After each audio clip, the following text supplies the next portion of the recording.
Alright guys, hope you're all keeping safe. In today's State of the Game, the devs talked more about why the Titan Update 9.1 release was delayed, when it's coming now, and they spoke about a PTS for Title Update 10, new gear, and more. Of course, I've got your weekly State of the Game recap video here, so if you enjoy this one, drop a like down below, leave a comment, subscribe, all of that good stuff. I really appreciate it. And let's begin. So as always guys, I've got my full bullet points here. I've got my recap of everything that was as a part of today's State of the Game, and I'm going to go through it all here and give you my feedback. So today we had Hamish with Trick, Dempsey and Chris. The first question that was put to Chris and Trick by Hamish was TU9.1. Why was it delayed? I actually covered this on Monday's video. They said that basically working from home required them to do more testing than they would normally have to do in actually in the office, and steps to finalize what's going into the patch as well. They looked at the status of the patch on Monday and they were unsure on some of the specific changes and patches, so they needed to make sure that it came out in the best possible way. They needed that extra time to complete the update. They didn't want to just push it out the door when there was stuff on there they weren't too sure about. With that said, it is actually going to be deployed tomorrow, so that's Thursday, during your normal maintenance window. So it'll be about 3 hours maintenance, and then you'll get TU9.1 deployed. The actual patch notes for TU9.1 are currently live, and I am going to be doing a video on all the patch notes, guys, so make sure you've got notifications turned on, and that way you won't miss that video, which will probably be out after this one's sometime later on today. They did confirm as well that a PTS is going to be coming with Title Update 10. Now, Title Update 10 is going to be, from what they've said, a much bigger patch than TU9.1. We know that they're possibly looking at global balancing for NPCs as opposed to what they've done with TU9.1, which is more based on kind of outliers as well. Trick did say as well, it will be nice to see people with a PTS for TU10, people try new gear out and get in the world and with that new gear and the changes that they're looking to implement with TU10, which I believe is focused as well a lot on loot and control points and all of that sort of stuff. So confirmed, new gear is going to be coming, and it would appear with TU10. I don't know if that's just the new gear for the actual raid, which I presume TU10 and the raid are probably going to come out at a similar time, but what they did say later on in the actual stream was that TU10 may come out before the raid itself. This might be gear actually that's not going to be in the raid, and the reason I say that is because the raid, the second raid, the Foundry, is not going to be part of TU10.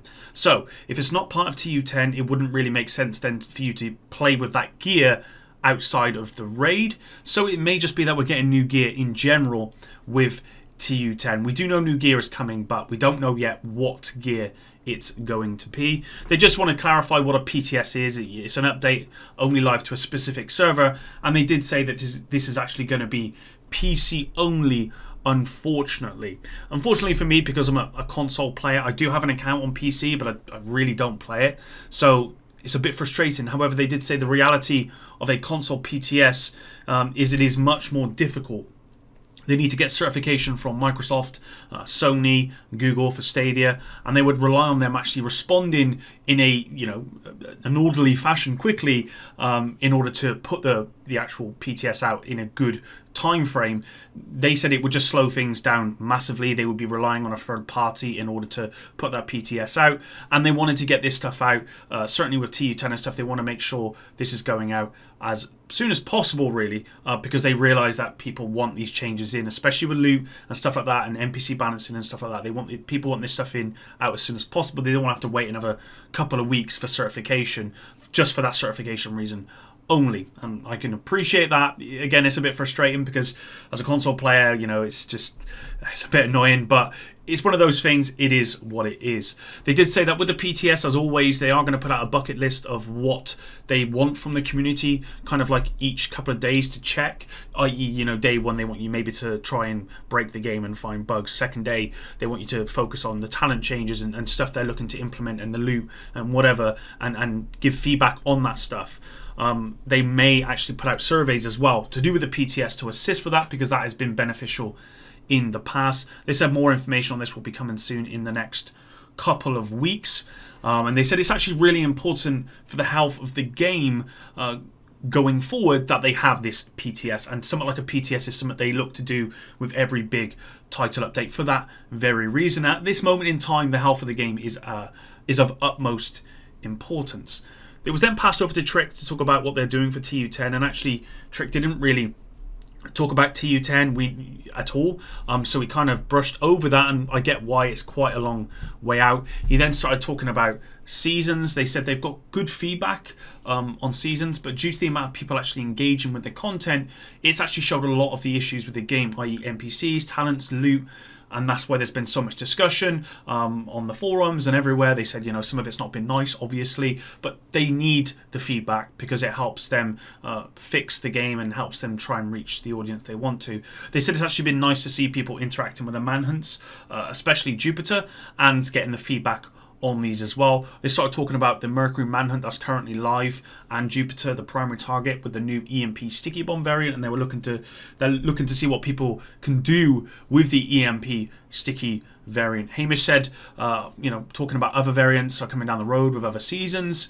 They didn't really say anything about that. Obviously, they want to keep that behind doors. Chris said they've seen people talking about what people do and don't like about seasons. They've seen the feedback on global events, and they've got a good idea on how to make them better in the future. The disparity between group and solo, especially when it comes to global events and leagues and all of that sort of stuff. They started talking about the Jupiter mission specifically taking place on Roosevelt Island. They agree it's a little bit tough on solo players. Trick actually said, it's pretty tough on solo players. Jupiter mission will be available next season for anyone who doesn't manage to do it after you progress down a certain point in the actual season itself. And with that as well, you will also get the skill variant. This season, the first season, will end on June 1st. Hamish asked about season 2 date. They said that they want it to start as soon as possible after season 1, but they want to ensure the patch that they're going to put out is healthy. It's a good patch, and so it may be that it takes a little bit longer than that, but it won't be that much longer than that. They did say that with them having a PTS, it will all depend on how well the PTS does. If the PTS goes amazing and everyone's happy with it, then it will be right after June 1st. If it doesn't go as planned and people hate it and there's a lot of feedback, it may take a bit longer. What they don't want to do is just push it out the door unfinished and people not happy with it. They will take their time and make sure it's good before they do that. They've made that mistake before. They don't want to keep making that mistake into the future. And I can appreciate that because that's really, really important that they do that. A question was asked by someone on stream, will you be able to share the skill variants across characters? I believe it was EK Gaming, I could be wrong about that, but will you be able to share the skill variants across characters? And they said they're going to have to check, but because they don't totally know, but they did have a solution for this, but they don't know for sure yet. So that's something they're going to check and come back on. And then the question was then asked to Trick, is there anything else that you want to add? And he started talking about global events and how he wish how they wouldn't go away. For example, you could pay some credits in the game to apply the global event to a certain mission, or you could just keep it on indefinitely because he really enjoys the global events. And I got to admit, some of the global events are quite cool. I don't like the reanimated one as much as I did the previous one. I can't remember what it was called. Not the polarity. Yeah, the polarity switch. I actually preferred the polarity switch one, to be honest. They then started talking about seasonal skips. Now, they did start talking about this before the season started. They said they were transparent with how the monetization would work for season 1. You are going to be able to buy season levels from tomorrow, so when TU9.1 goes live. This is for people who want to spend money to catch up with things. So you can either buy like one level, I think they said for 100 premium credits, or you could buy like a bundle of levels, I believe. And they said in season 2 there is going to be a season pass which is paid, and this gives you access to the premium track. And I think most people know about that, but for anyone who's new, who's playing the game, that's what's going to happen with season 2. They talked more about the PTS, saying it was especially needed for the second raid. Last time with the Dark Hours raid, there was a big update just before it released, and a lot of people gave a lot of negative feedback about that because they had to refarm stuff. They had to maybe relearn talents that may have changed. They had to relearn weapons that had changed and all of that sort of stuff. And what they don't want to do is do the same thing here, where they have an update and the raid is the same day.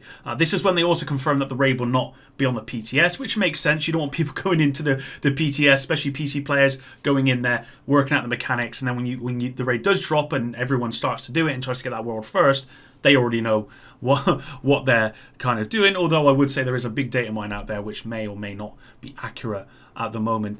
And that was really it for the stream. They did say that next week's State of the Game, they may have a release date for the PTS, but they're not too sure yet. It will depend on what happens up until then. But that was it for the stream, guys. So thank you very much for watching today's video. I have to say I'm very happy a PTS will be coming with TU10. I'm also very happy that TU9.1 is coming tomorrow, and I think we're going to see some significant changes with that. Again, I'm going to cover the patch notes, the full patch notes, probably in a video later on this evening, so maybe in a couple of hours after this video goes live. So if you haven't got notifications turned on and you want to make sure you don't miss that video, then please turn them on down below, and that way you won't miss my coverage of that.